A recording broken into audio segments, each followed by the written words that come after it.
Scarlette Beane by Karen Wallace and illustrated by John Berkeley.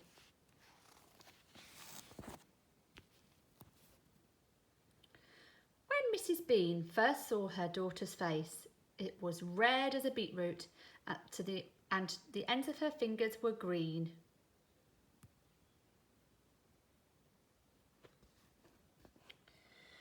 "I shall call her Scarlette," declared Mrs. Beane.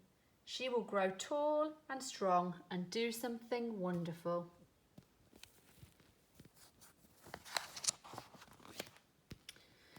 Mr. and Mrs. Beane lived in a house that looked like a garden shed.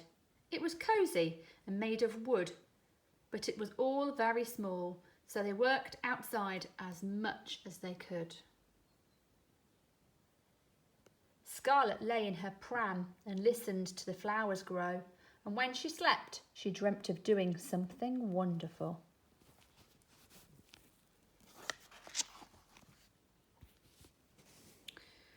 On her 5th birthday, Grandfather Beane gave Scarlette a vegetable garden.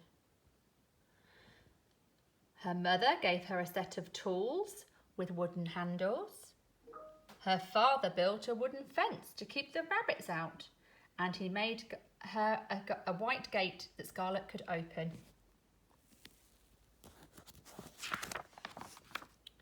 Scarlette loved her new garden. She pulled up the weeds, she dug the soil until it was crumbly like chocolate cake. She planted a row of carrots, a row of onions and a row of parsley. That night, when she went to bed, the ends of her fingers glowed like green lights.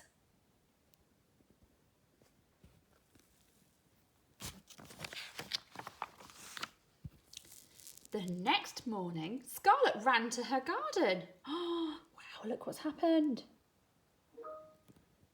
Her carrots were huge as tree trunks.